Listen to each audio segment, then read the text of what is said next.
O nosso tema de hoje, nós vamos abordar então, como nós havíamos já conversado, sobre biomecânica e exame físico do pé. Então, elementos biomecânica e de exame físico. Eu lembro, antes de mais nada, eu gostaria de fazer uma colocação no início dessa nossa apresentação, que para falar em biomecânica, para falar em exame físico, é fundamental que a gente faça uma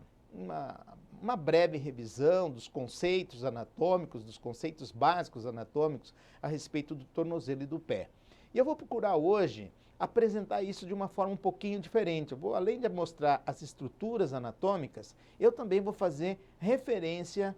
a algumas afecções que acometem o pé e o tornozelo e a referência dessas afecções com as estruturas anatômicas que podem estar comprometidas. E depois nós iremos passar, então, para a parte do exame clínico propriamente dito, com a anamnese, a avaliação, e depois, na parte final, nós vamos abordar a parte relativa à biomecânica propriamente dita e com uma ênfase especial para a parte da marcha, o envolvimento, então, dessas estruturas anatômicas e com relação à marcha, qual é o comportamento dessas estruturas, de que maneira se dá a marcha e a participação do pé e do tornozelo durante a marcha. Bom, vamos dar início então. Aqui inicialmente a gente vai mostrar o sumário do que nós vamos apresentar. Então vamos falar um pouquinho sobre considerações iniciais. Vamos fazer uma abordagem anatômica da maneira que eu comentei com vocês, uma anatomia mais aplicada, mostrando as estruturas e correlacionando com porque acredito que dessa forma vocês vão gostar em termos de poder correlacionar uma anatomia que não fique uma anatomia somente fria lá, afastada, mas ela integrada junto com as afecções que acometem o tornozelo e o pé. E a parte do exame físico a gente vai abordar a inspeção estática, a inspeção dinâmica, a parte da palpação, as manobras, existem manobras e testes especiais, bem interessantes, que a gente separou aqui para vocês. Exame de calçado, que é importante a gente ter essa noção que o calçado ele tem um papel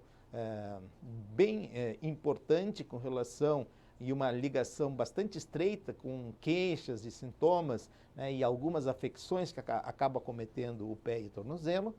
E na parte final, o quinto elemento aqui, nós falaremos sobre biomecânica da marcha e finalizaremos com os mecanismos de estabilização do pé na marcha.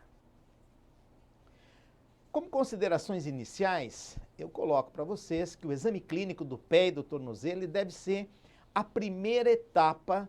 para o tratamento ser bem sucedido nas doenças do pé e do tornozelo. Então isso é uma pedra fundamental e não é só no pé e no tornozelo, isso também é válido em outras articulações. Se eu estou falando do quadril, nós tivemos já aula de quadril nessa semana, se nós estivermos falando sobre o joelho também, ou qualquer outra articulação, ombro, coluna, é fundamental o início, se ter um bom embasamento do ponto de vista anatômico, da história do exame físico, para que a gente consiga, então, navegar por mares mais conhecidos, para que a gente simplesmente não chegue lá, não tenha tempo para avaliar ou para escutar a história do paciente, ou muitas vezes não sabemos o que vamos perguntar para esse paciente, e aí enchemos o paciente com uma série de solicitação de exames. Isso é ruim para o paciente, que muitas vezes nem sempre ele consegue marcar esses exames num breve espaço de tempo, e ele vai continuar com dor, vai ter gastos maiores, comprometimentos. Isso acaba também do ponto de vista em termos de custo, isto é ruim para o convênio, é ruim para o paciente, e demora mais tempo para se chegar a esse diagnóstico. E muitas vezes se tem os exames no retorno, quando a gente pede e não sabe o que a gente está pedindo, não tem uma noção muito certa disso, a gente também fica muito na mão da leitura especificamente dos laudos que acabam vindo do pessoal da parte de imaginologia, de laboratório, e isso não é bom, isso não dá para se considerar como uma conduta adequada para o especialista. Então o especialista ele precisa saber das bases, dos fundamentos, saber fazer as perguntas, investigar da maneira adequada, saber examinar e saber, e ter as suspeitas diagnósticas e usar da maneira correta, então, os exames complementares quando esses exames forem necessários. Então, o examinador,